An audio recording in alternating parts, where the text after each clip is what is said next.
Okay. Okay, we are going to get started. Hi, welcome everyone. Thank you so much for braving the very interesting weather to join us today. And thank you so much to everybody who is joining us virtually on Zoom. We're so grateful to have you with us in whatever format you are joining us.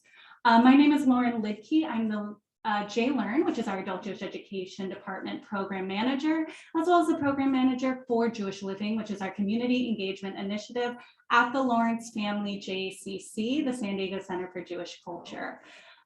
We have a really wonderful presentation today with Dr. Susanne Hillman with SVSU and UCSD. So I don't want to take any more time away from what is sure to be a really fascinating morning. But I just wanted to say again, thank you so much. We will have an opportunity, a few minutes for Q&A at the end. So please, if you do have questions throughout, log them away and we will get to them as soon as Dr. Hillman has concluded. So without further ado, Dr. Susan Hillman, thank you so much.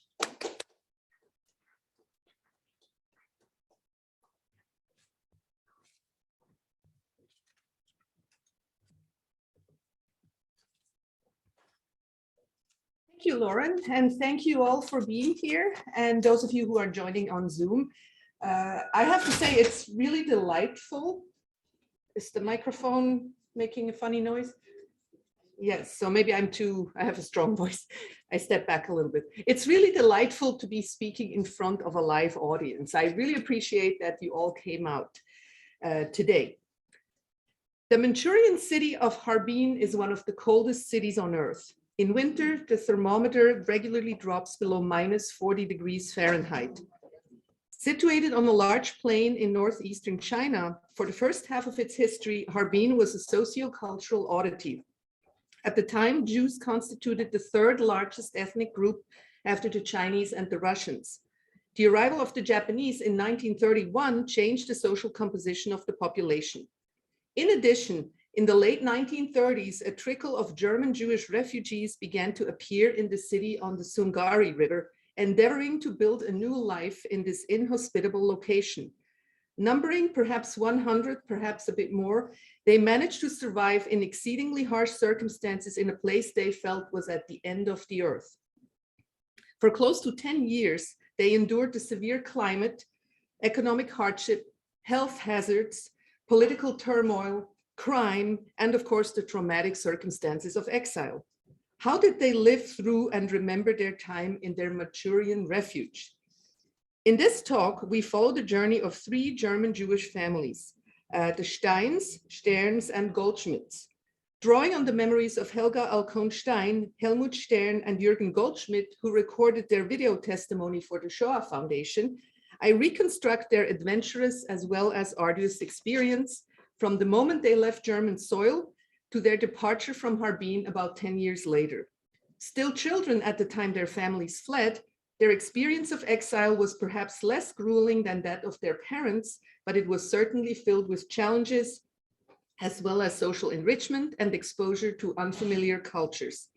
To make sense of their time in Harbin, we first need to understand the setting and history of this unique place. Harbin began as a tiny frontier hamlet in Manchuria. In 1898, the Russians established the headquarters of the Chinese National Railway near a handful of simple huts. As a result, the town began to attract scores of Russian settlers, including Jews. Used as an economic vanguard in Asia, Jews flocked to Harbin to escape anti-Semitic violence back in European Russia. After the collapse of the Romanov Empire and the resulting civil war, Harbin grew further. Despite being on Chinese soil, Harbin was an architectural and cultural peculiarity with a distinct European character, hence its colloquial appellation, Paris of the East. In 1932, the Japanese set up the puppet state of Manchukuo, which comprised the three Chinese provinces of Heilongjiang, Jilin, and Liaoning. For the next 13 years, they would rule over the local population with an iron fist. After the Japanese defeat in 1945, the Soviets moved into Harbin, thereby ushering in a period of anarchy and violence. In 1949, finally, Mao Zedong's Communist Party triumphed over the nationalist Kuomintang and set up the People's Republic of China. Thus, in the space of less than 2 decades, 3 different powers exercised control over the local population, including the small group of German Jewish refugees. Before taking a closer look at how the Sterns, Steins, and Goldschmidts navigated this unfamiliar place and its tumultuous history, it is necessary to consider the circumstances that forced them to flee Nazi Germany and brought them to Manchuria. Almost from the moment Hitler came to power in early 1933, he set his sight on the Jews. Intending to effect their economic exploitation and social exclusion, his government began subjecting them to a relentless attack of regulations and laws that made their life ever more difficult. Contrary to common belief, the German Jewish community did not submit passively to this assault, nor did many individual Jews misread the looming danger. Despite the enormous difficulties emigration and flight entailed, a significant number of Jews took this step, ably supported by the official community. And here you see a map of the various refugee movements from 1933 to 40. And what you notice is that a fair number of refugees reached Shanghai. Harbin is not on the map here. And indeed, the story of the refugees I talk about has been ignored completely up to this day, and I hope to change that. As the situation worsened, first with the passage of the notorious Nuremberg laws in 1935, which relegated Jews to the status of tolerated subjects, and second with the almost total economic exclusion caused by the so-called Regulation for the Elimination of the Jews from the Economic Life of Germany, that's a mouthful, the Hilfsverein der Deutschen Juden, aid association of German Jews, had its hands full. Initially an organization dedicated to the cultural and social relief for Jews abroad, from 1933 onward, the Hilfsverein began assisting prospective emigrants by offering language and occupational training, financing journeys, and supplying migrants with valuable information about possible destinations. In 1933 alone, roughly 37,000 Jews emigrated to no less than 34 foreign countries. The history of most of these refugee communities remains to be written, so the Harbin story is not the only one that has been ignored.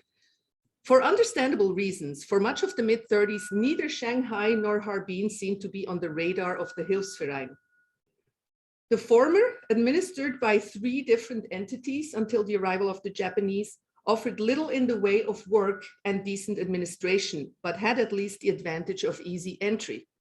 As for Manchukuo, the new state was anything but an auspicious destination. The Japanese overlords introduced gambling houses, opium dens, and brothels in all the major Manchurian cities as an easy means of enriching themselves. They confiscated businesses, or at the very least demanded hefty protection fees of shop owners.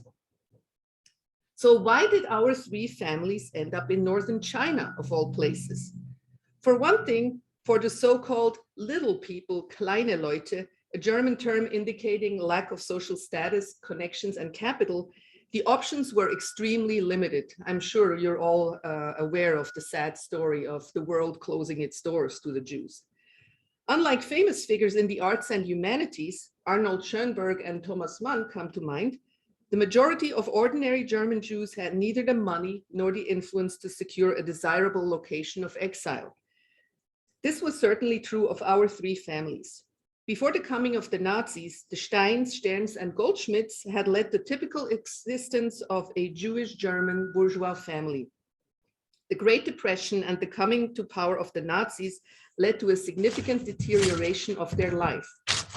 Fully aware of the seriousness of their situation, they struggled to obtain a visa for whatever country that would take them in. After all efforts failed to acquire a visa for South America, Manchukuo emerged as a possible solution to their dilemma. The Sterns decided on their unusual destination because Helmut Stern's mother Ilse worked for the Hilfsverein.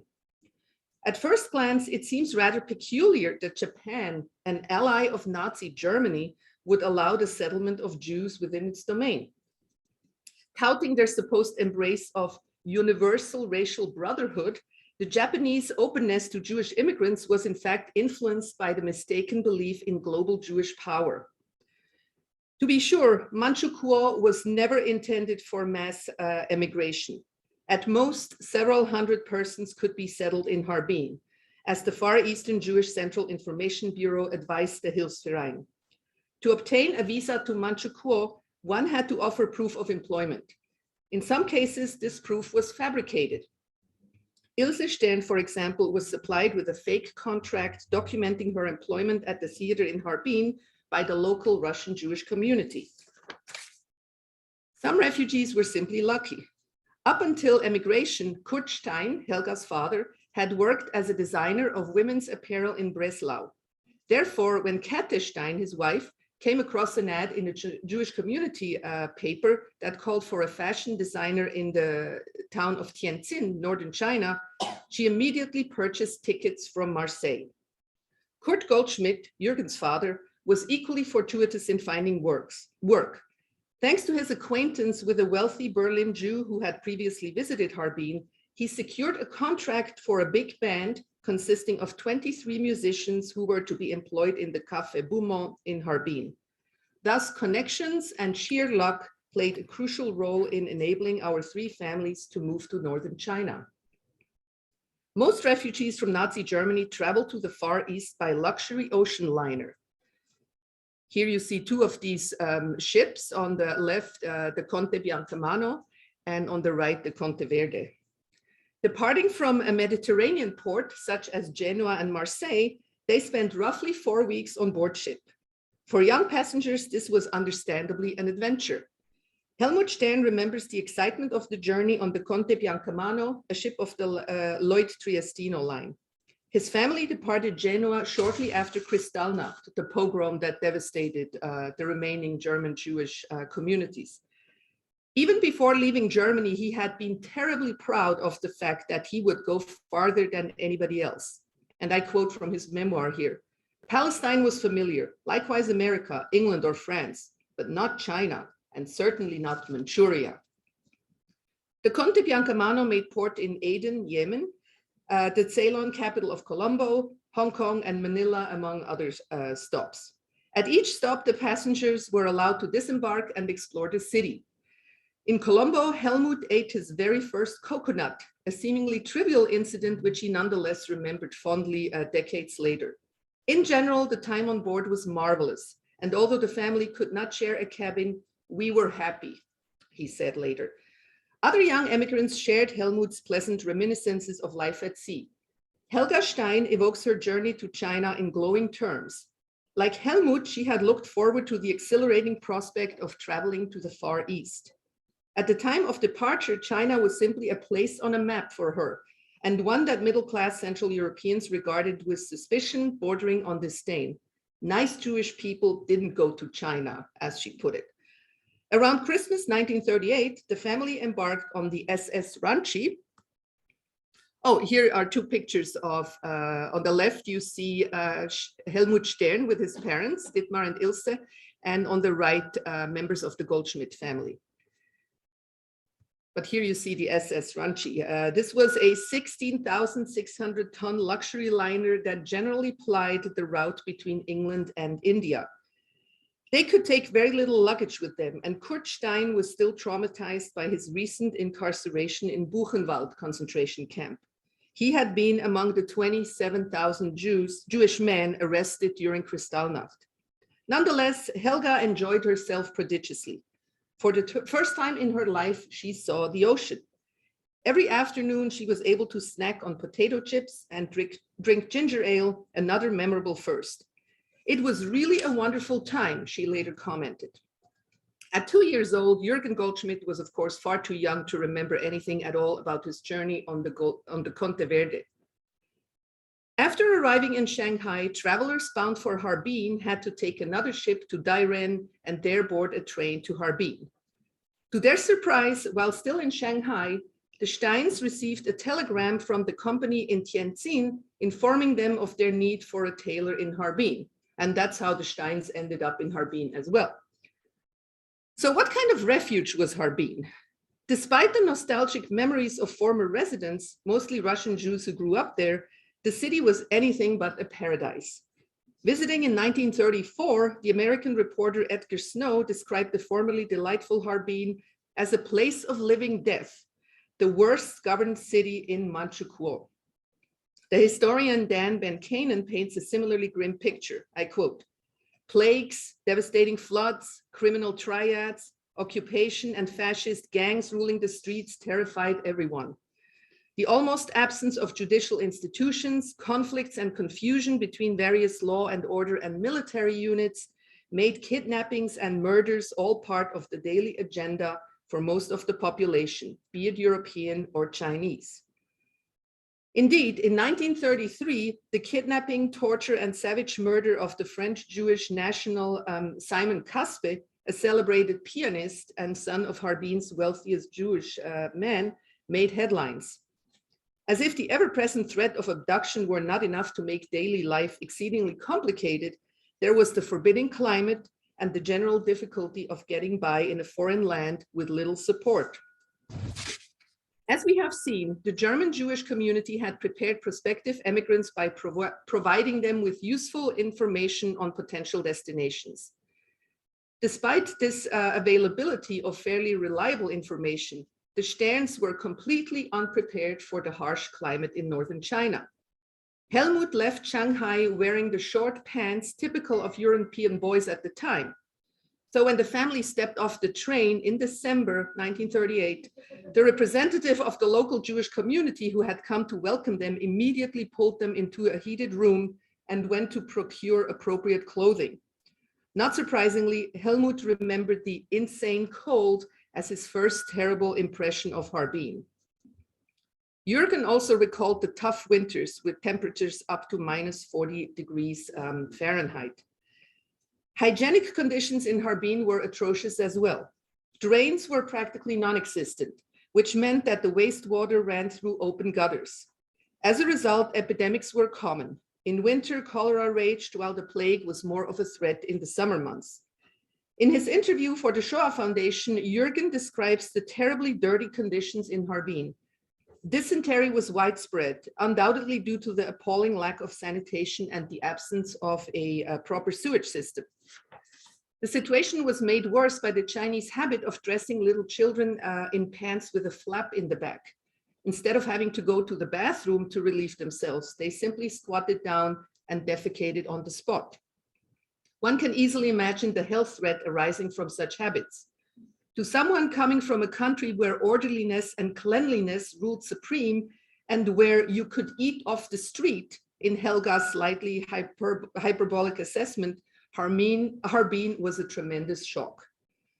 To be sure, life was arduous for most people in Japanese-occupied China.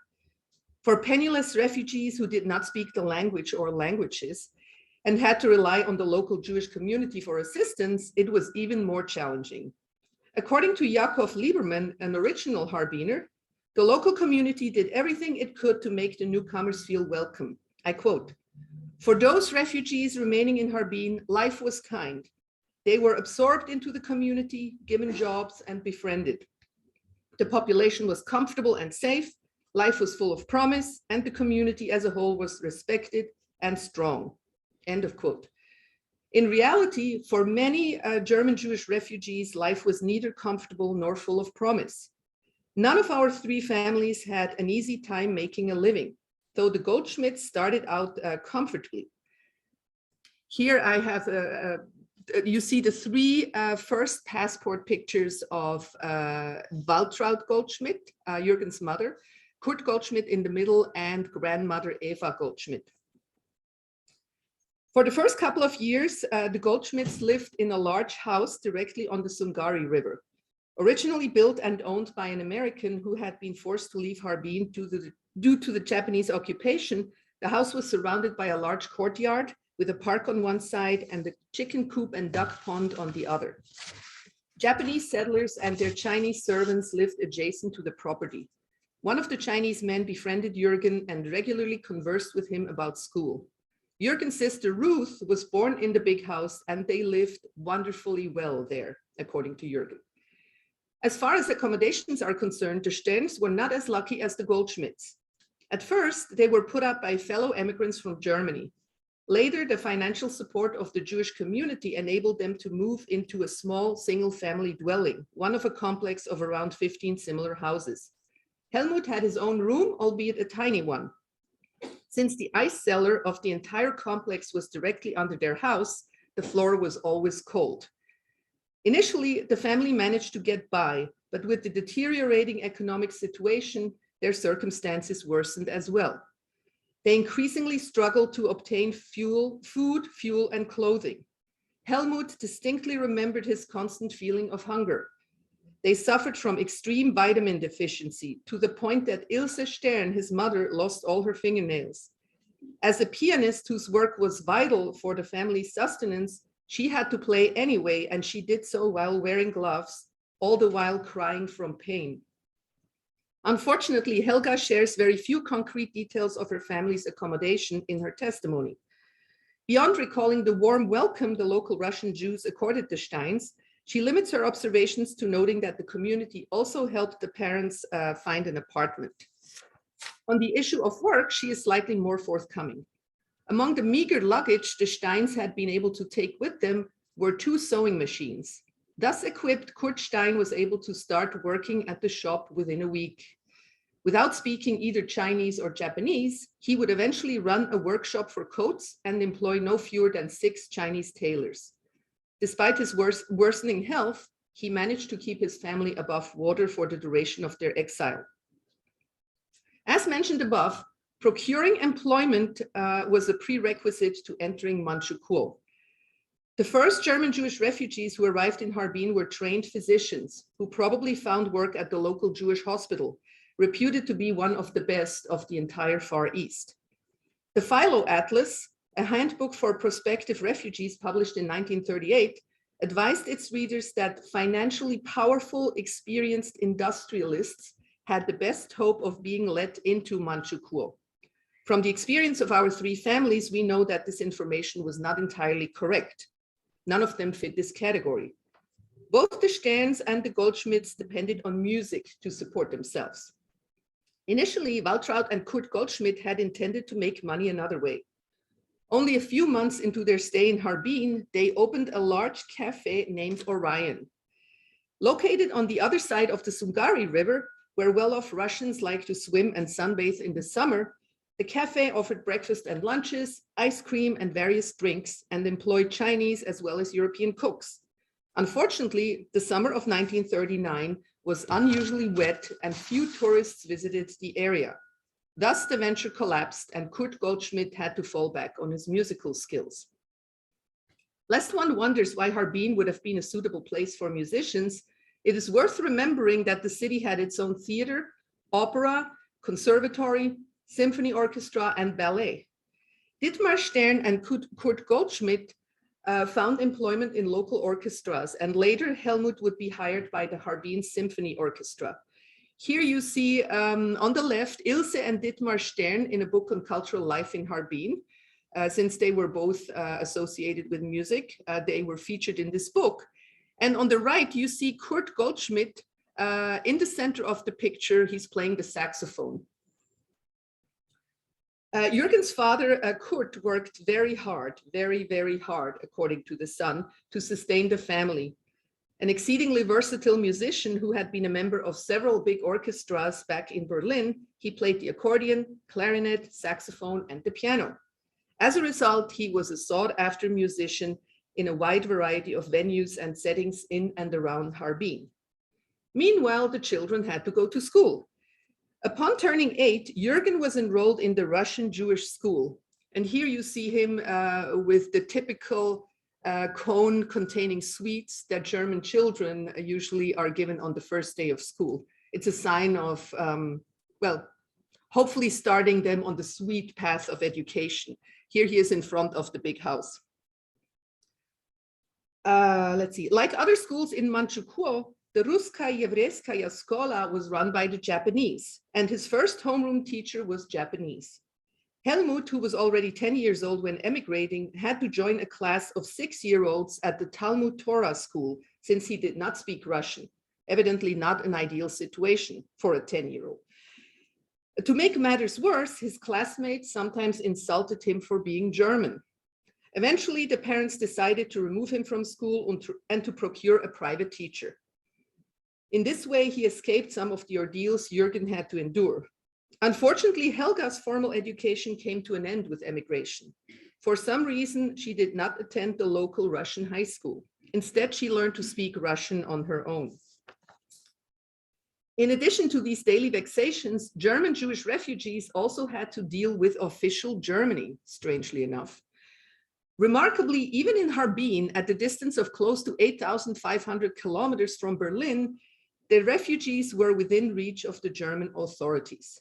In 1936, Manchukuo had opened a liaison office in Berlin, and 2 years later, Germany granted the state official recognition, if grudgingly so. Reciprocating for the establishment of a legation and consulate general in Berlin and Hamburg, respectively, Germany launched its own legation in Xinjiang, also known as Changchun, in neighboring Jilin province, and opened a general consulate in Harbin. From there, it kept a close watch on the Germans and German Jews within its purview. A few examples suffice to illustrate the continued role Hitler's government played in the life of our refugees. To Helmut Stern's surprise, the consular officials received the new arrivals with friendliness and generosity, provided them with essentials, and even invited them to communal events. Alas, this positive situation did not last. With the implementation of new anti-Semitic legislation back in Germany, the situation changed. Our families were informed that they were being denaturalized and therefore had to turn in their passports. In the event, the Sterns prudently refused to comply with the order. And here you see, this is actually a document asking for the turning in of, you see my cursor? The one on the top right. This is a document asking the Stein family to turn in their passports. Another instance of German meddling related to the naming of new children. In February 1940, Eva Goldschmidt gave birth to her daughter Ruth. A month later, she received a letter from Consul Schöps informing her that she had to choose a Jewish-sounding name for the newborn. Ruth was not a name that the consulate would enter in the local birth register. To simplify matters, the consul helpfully included a list of Jewish first names. And you see the list, it's that document on the lower right. By way of compromise, the parents settled for Rachel and simply continued calling their daughter Ruth at home. Such instances of absurd grandstanding can only be explained by the Germans' continued influence in Manchukuo. Conversely, probably due to Japan's desire to please its ally, the authorities tolerated practices that under any other circumstance would surely have been considered intolerable interference. Be that as it may, at least in Harbin, official Germany was prevented from terrorizing the Jewish refugees to the extent this was possible closer to home. And while socializing with local non-Jewish Germans quickly became a thing of the past, there was no shortage of opportunities to meet new people, including, of course, Harbin's Russian Jews. One factor that makes Harbin such an interesting location is the multi-ethnic composition of its population, beginning with the anomalous circumstances of its Russian origins on Chinese soil. Lest we succumb to the nostalgia that has colored the memories of so many former Harbiners, we need to beware of accepting these uncritically. Undeniably, up until the establishment of the People's Republic of China in 1949, Harbin was the home of an astonishingly large number of different nationalities, many with their own social institutions. However, it does not follow from their more or less peaceful coexistence that members of specific nationalities mingled outside of their own community. As far as European contacts with the Chinese are concerned, these were frequently limited to the mundane interactions characteristic of the colonizer versus the colonized. The unique spatial arrangements of the city's population illustrate this incontrovertible fact. Okay, and here is the map, yes. This map from 1927 shows the major parts of Harbin. The area in pink was called Pristan, or the wharf. Directly adjacent to the Sungari River, it constituted the commercial hub of the city and was the home of most Europeans, including the refugees. The magnificent church of Saint Sophia, the largest of its kind in the Far East, was built in Pristan and constituted the most notable landmark in all Harbin. Both the old town, here in light green, and the new town in gray at the center, the little part at the center, accommodated the Russian architecture that made Harbin so distinctive. Significantly, the Chinese zone, called Fujiadian, here in color kind of like brown to the right, was separated from the other parts of the city by the railroad track, and in fact had begun as a satellite town of Harbin. For the most part, European Harbiners had neither reason nor inclination to venture into the Chinese district. If they went there at all, it was perhaps to catch a glimpse of their exotic Chinatown, to quote Helmut's tongue-in-cheek reference to the district. This spatial separation notwithstanding, the various quarters were clearly not hermetically sealed from each other. As Helmut notes in his memoir, between the Russian, European, and the Chinese districts, there existed economic as well as social connections. Since the Chinese provided many essential services to the Europeans, including the Jews, it was inevitable that cross-cultural relationships emerged, albeit asymmetrical ones. While the Europeans rarely stooped to learn Chinese, the Chinese had no trouble picking up Russian and other European languages. This led to such interesting situations as a Chinese cook speaking a wonderful Yiddish, or a Chinese translator adopting the Berlin dialect. Europeans rarely reciprocated. Unsurprisingly, younger children were far more open to Harbin's multi-ethnic and multilinguistic mosaic and had an easier time adapting to it. Helmut quickly learned to speak Russian, Chinese, and Japanese. His mother, meanwhile, managed a little bit of Russian, while his father, who was close to 60 years old at the time of emigration, was unable to pick up any exotic language. Juergen had to speak Japanese at school, with Russian being taught as a second language. Later, English was added to the mix. At home, his family initially spoke only German and subsequently Russian. As if this were insufficient to create the tremendous confusion in the young child, he also had a Hebrew teacher to prepare him for his bar mitzvah. Neither his Japanese nor his Hebrew teacher conjured pleasant memories. While the former, a woman dressed in a kimono and traditional wooden shoes, tended to punish her students by hitting them on the head with a wooden board, the latter taught his charges by reading a text in Hebrew, translating it into Russian, and having them repeat the Russian text. To the boy's disgust, he would use his pen holder to scrape the dirt from under his fingernails, and even worse, to poke around his ears. It's interesting what people remember about their past experience, right? Funny details. Despite their relative ease integrating into several foreign cultures at once, the children were regularly treated as outsiders, not least by their Russian Jewish classmates.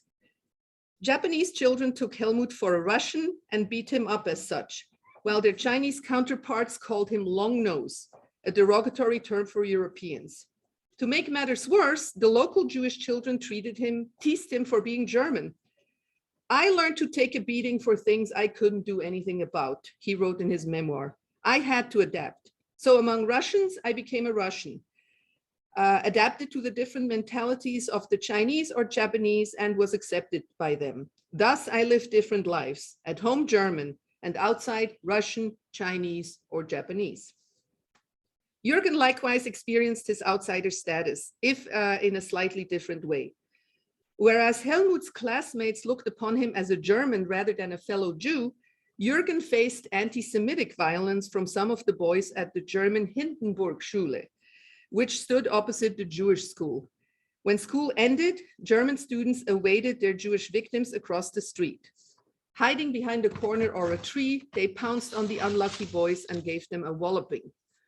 For someone like Juergen, who suffered from frequent copious nosebleeds, the experience must have been painful as well as humiliating, especially since his mother subsequently punished him for his supposed rowdiness with a beating of her own. In his apt description, the situation was truly schizophrenic. Of our three young emigrants, Helga had the easiest time integrating into her new surroundings. Unlike her parents, she was out to meet the world, as she puts it.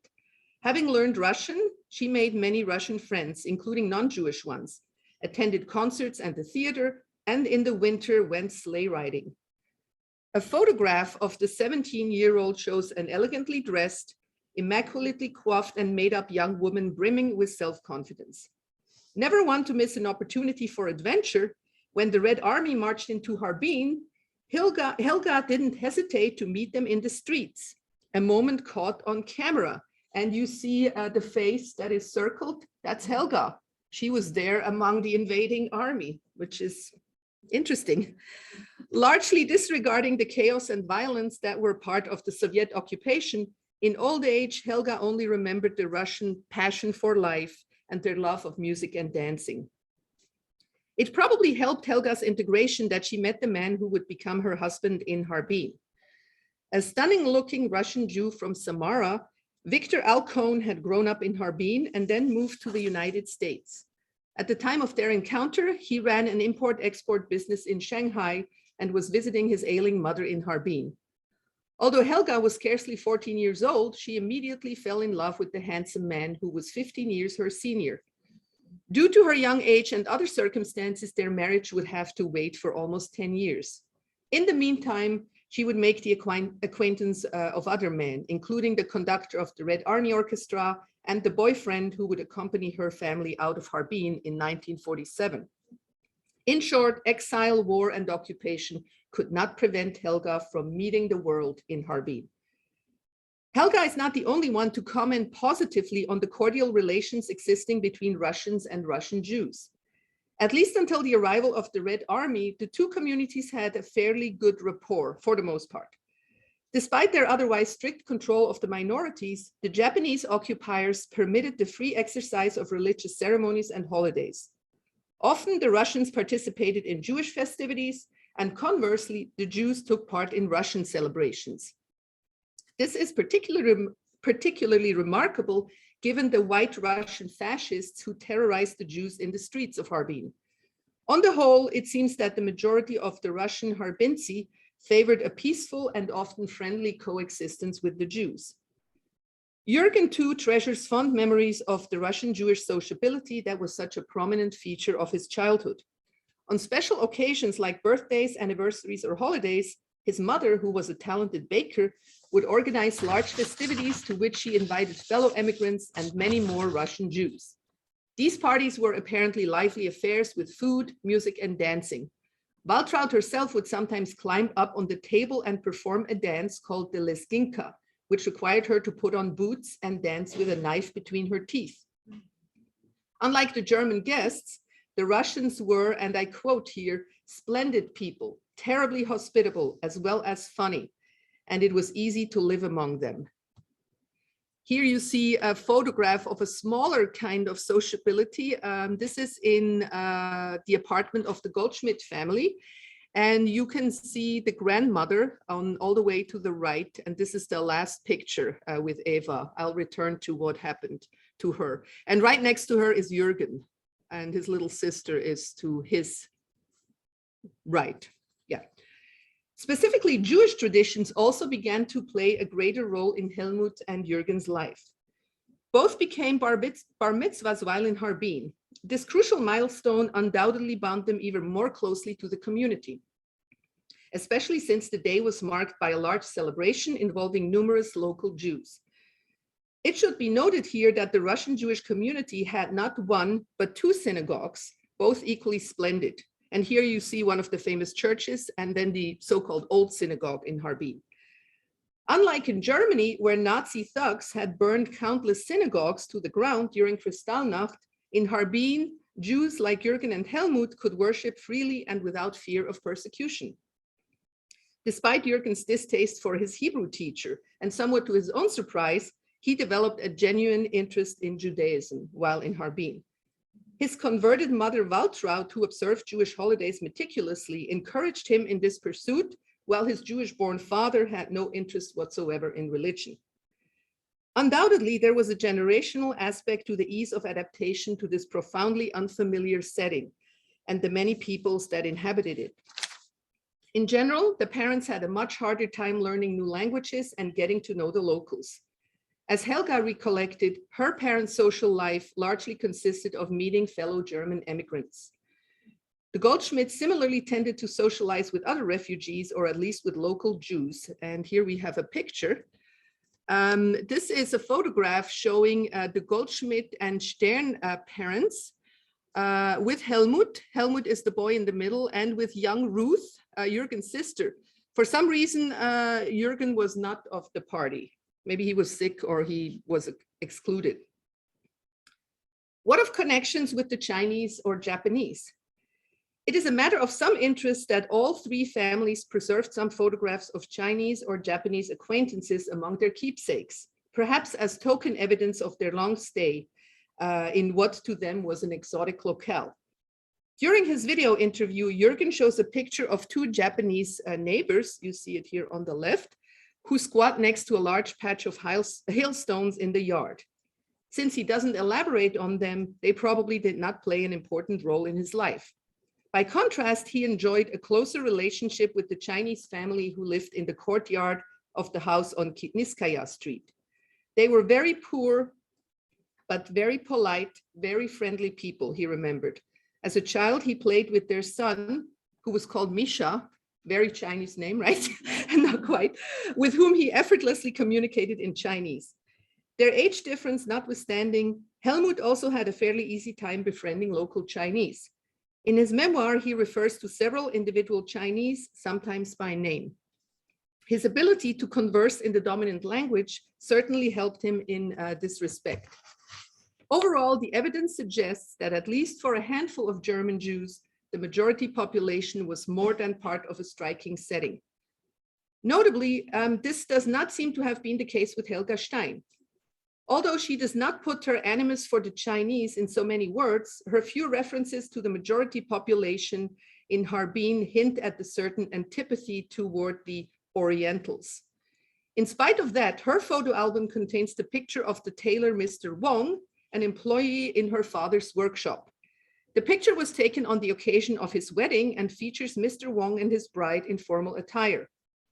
Mr. Wong would loom large in Helga's memories due to the assistance he gave her family when they fled Harbin, a topic we will return to shortly. However, the mere existence of this picture suggests that there existed a cordial relationship between employer and employee.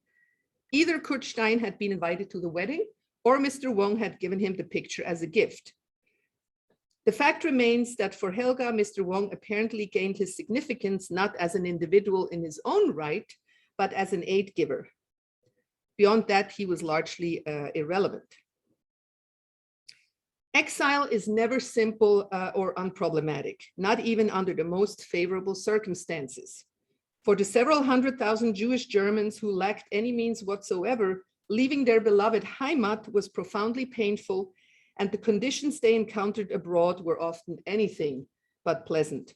Economically, most of them were ruined by the time they left the country and had to depend on local aid for survival.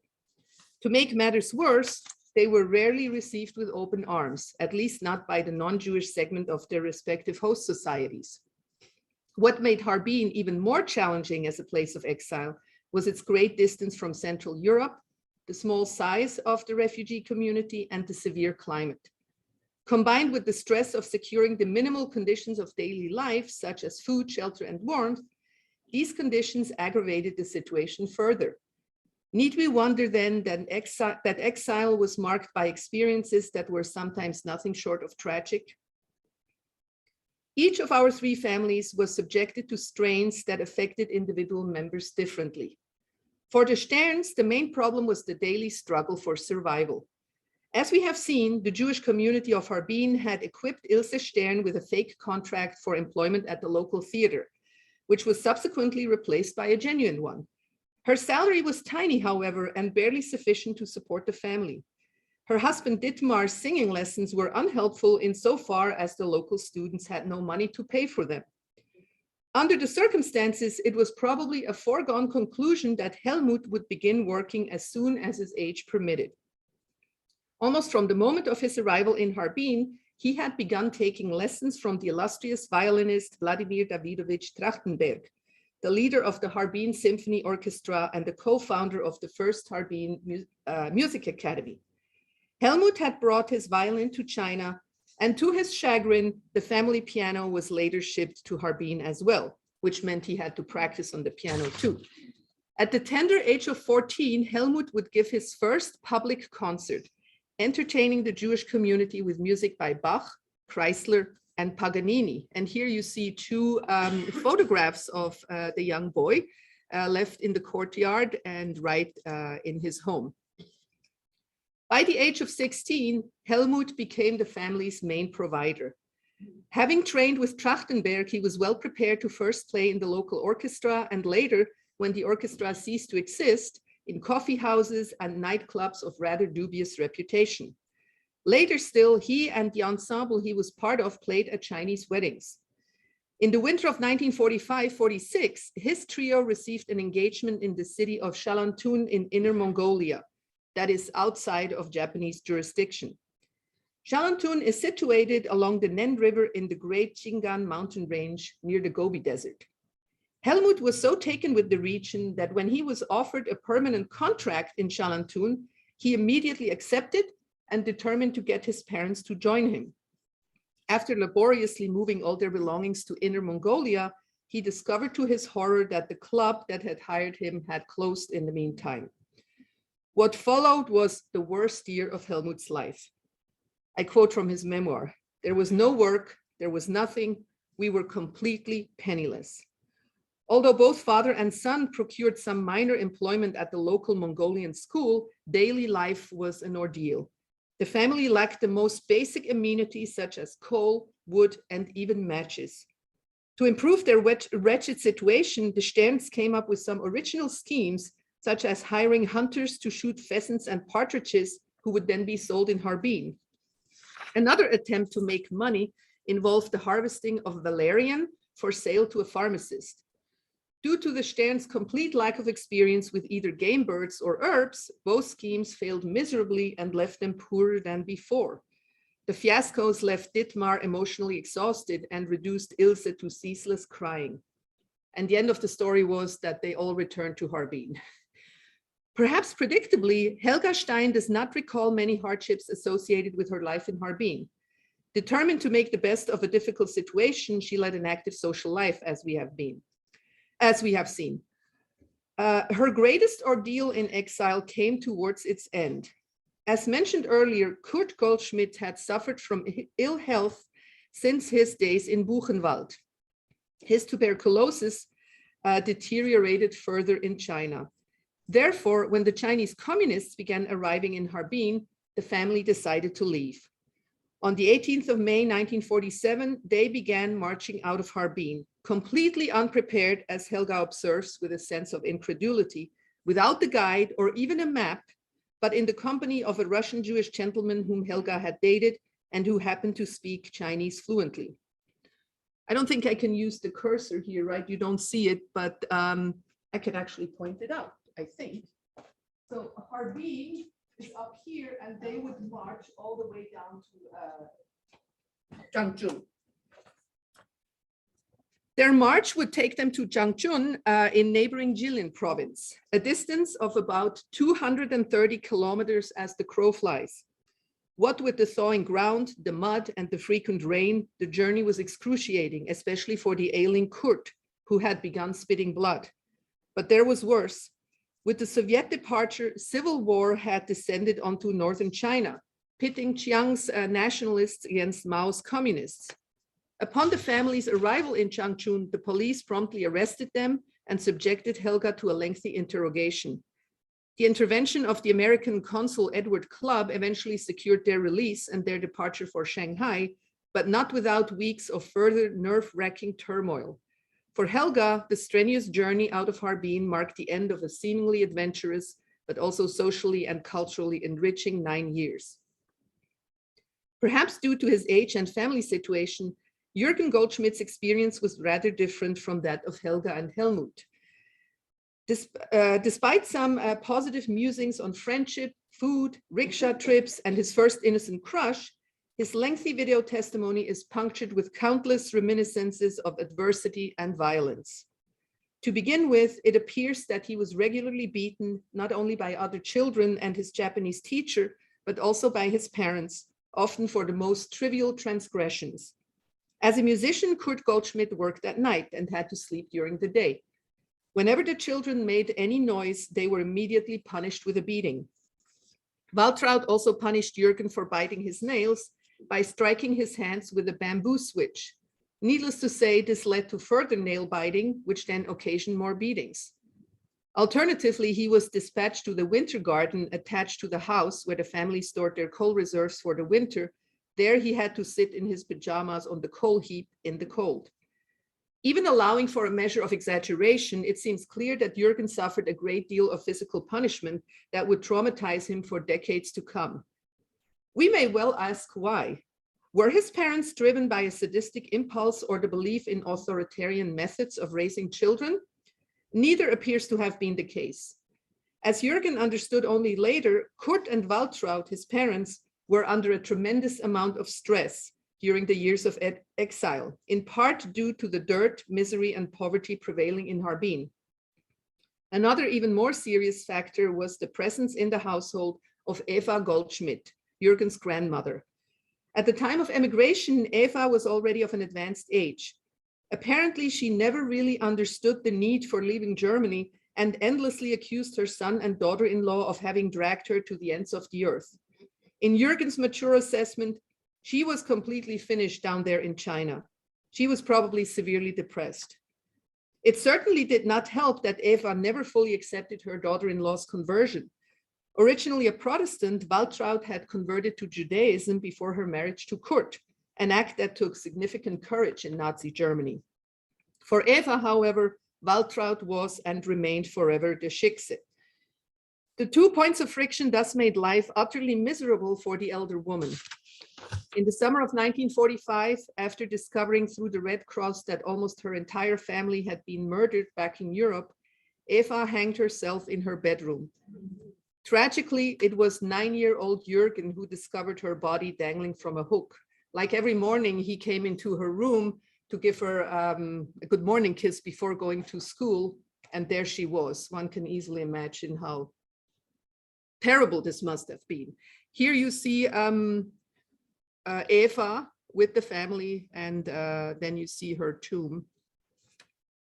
As if this weren't enough distress for a lifetime, more than 3 years later, Juergen witnessed a yet more traumatic event. On the 19th of December, 1948, his father was attacked in the streets while returning home in the middle of the night. Some unknown Russians hit him over the head with a Russian saber, undressed him down to his underclothing, and remember, it was December, stole whatever valuables he had on him, and for good measure ran him over with a jeep. Juergen recalls being in bed when his father returned, more dead than alive. And I quote now from his testimony.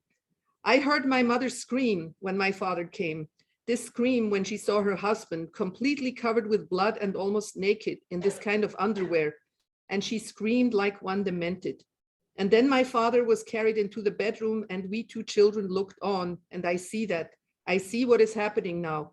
He lies there on the bed and my mother screams like crazy." Chaos ensued as the family's Polish lodger and some German Jewish neighbors frantically attempted to staunch the blood. Unable to convince any of the local emigrant doctors to venture into the street for help, the lodger finally found a willing Polish medic who sewed the wound without the aid of anesthetics. The next day, Kurt was brought to the hospital. Though he would recover, he was no longer able to work in the orchestra. These specific instances of flight, family strife, and violence do not exhaust the hardships the members of our 3 families endured while in Harbin. I have said little, for example, about the terrible shock occasioned by the news of the Holocaust in 1945, nor have I been able to explore the unique social challenges of young adults in exile. The fact remains that forced emigration and exile, while always a hardship, were particularly onerous in Manchuria. Due to a unique combination of geography and climate, socioeconomic conditions, and political chaos, the 3 families probably suffered more than their fair share of problems and trauma. To get a comprehensive grasp of the Jewish victims of Nazi Germany, I argue that we need to begin looking at the countless refugee communities that began to crop up all over the world in the 1930s. Without them, our understanding of the Holocaust is bound to remain incomplete. My account should have made clear that none of our families survived their exile unscathed. If nothing else, their story serves to remind us of the tremendously long and dark shadow that Nazi Germany threw over millions of European Jews, even those who escaped the very worst. Thank you for your attention.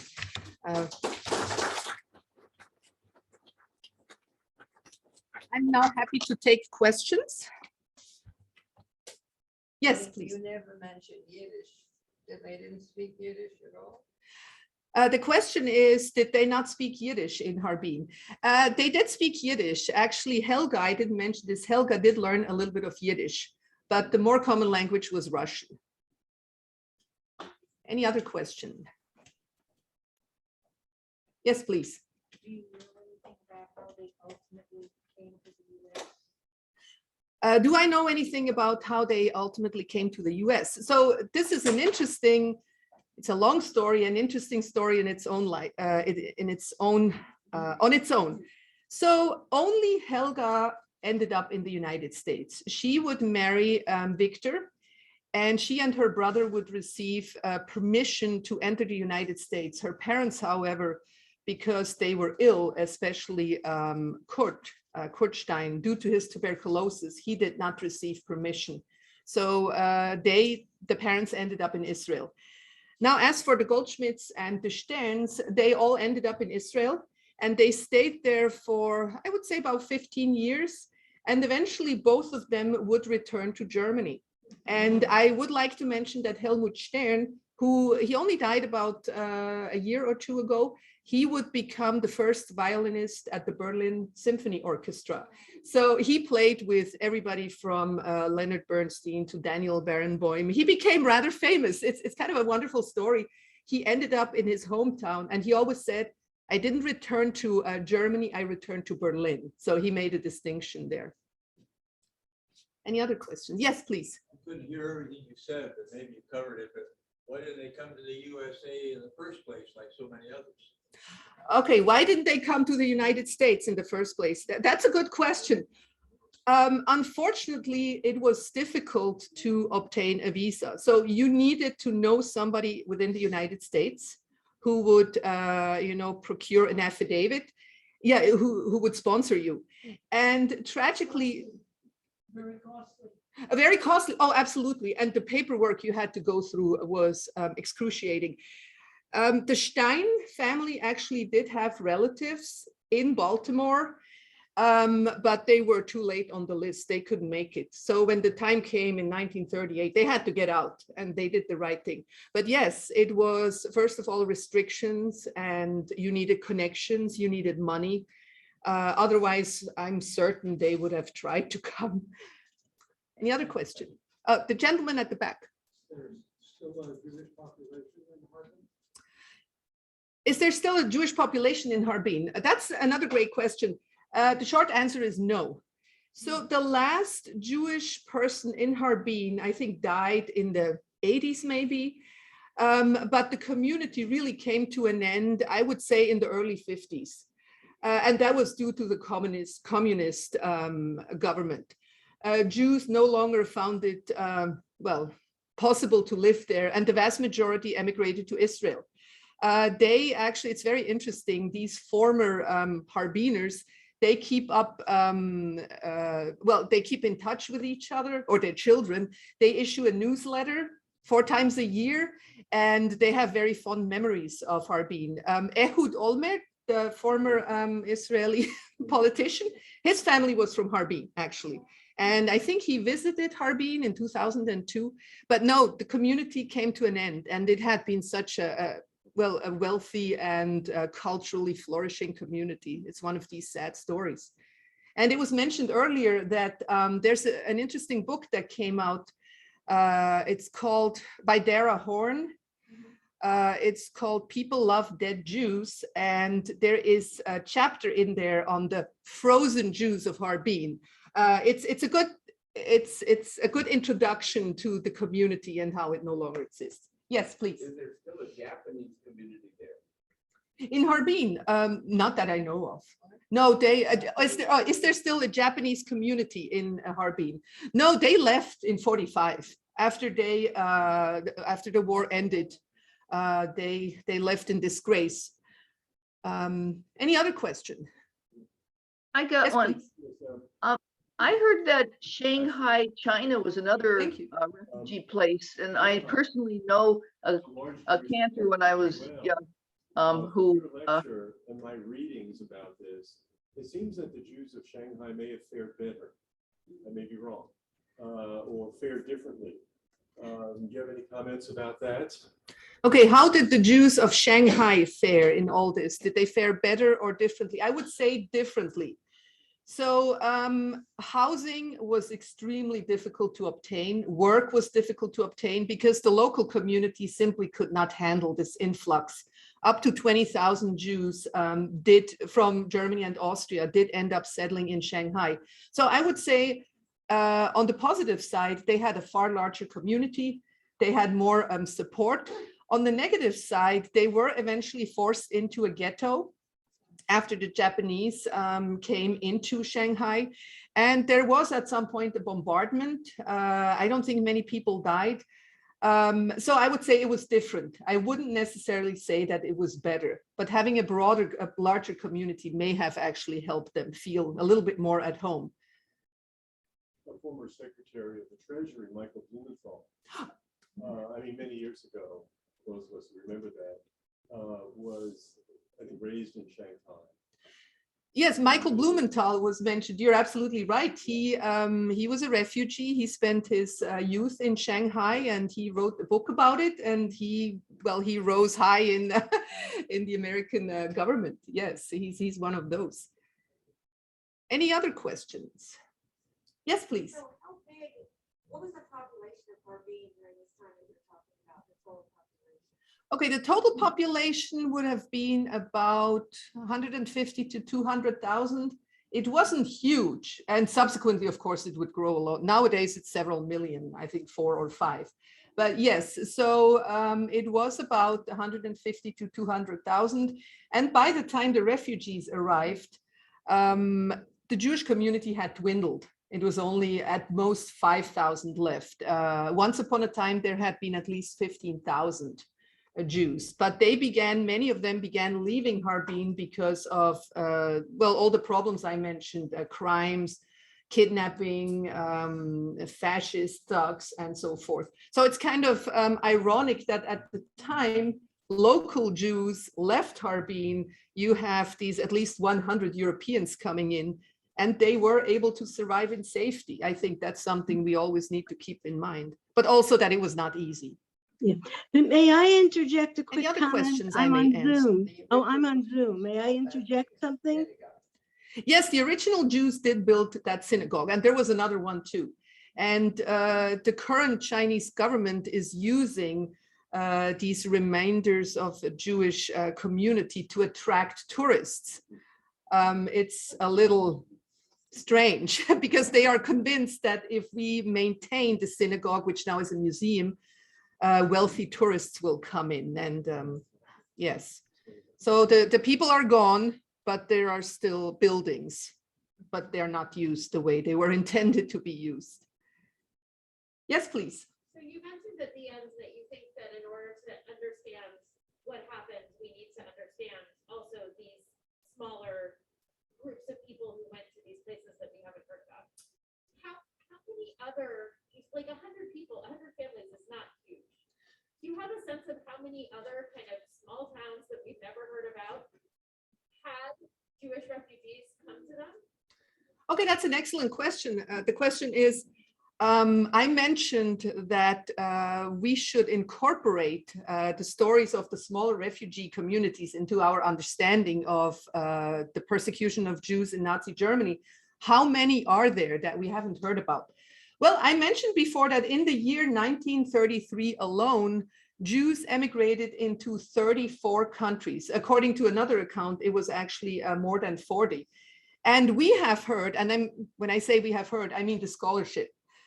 Scholars have dealt with Jews who made it to the UK, England, to the United States, Shanghai, and what else? South America, some of them like the Dominican Republic, but that's only about 5 or 6. So that leaves communities, for example, in Bolivia, in Ecuador, in South Africa. I've met Jews in India.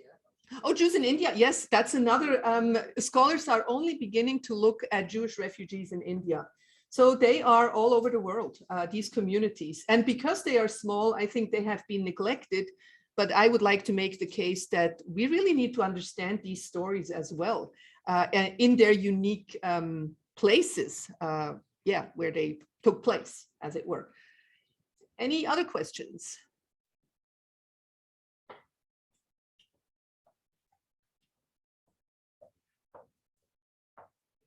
Well, thank you very much for your interest. I'm so glad that you came out to listen to this talk. Thank you. And thank you, Lauren. I just want to say another thank you so much, and thank you to our incredible underwriters who make this series possible, namely Ron and Mercy Mandelbaum. We're so grateful for their support, and all of our other supporters whose names you can find in our program today. Please join us on March 16th for our next Mandelbaum lecture, again presented over Zoom and here at the Coronado Library with Dr. Oded Shazifi. That'll be another wonderful, all related to Purim. So again, I just want to say thank you so much for joining us here at the library. Thank you so much for joining us virtually on Zoom. However you're able to join us, we are so grateful. And I just hope you all have a really wonderful rest of the week and a wonderful weekend. Also, you do not have to pick up the chairs. So thank you for coming. Please take some snacks, some coffee, and we look forward to seeing you next month. Thank you. What's the name of the book and the Q&A you referred to? Oh, Dara Horn, People Love Dead Jews.